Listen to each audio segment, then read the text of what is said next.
It varies from plan to plan. So if you have short-term benefits, you probably want to take a close look at what information you've been provided with, either by way of a policy or a booklet or some other kind of summary provided to you by your employer.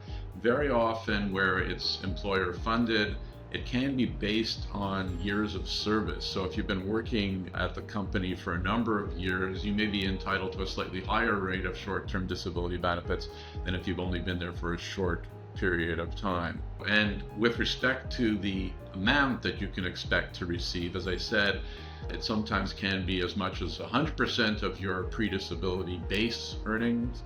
Very often it's a percentage, and sometimes that percentage is higher than what you might get for long-term disability benefits.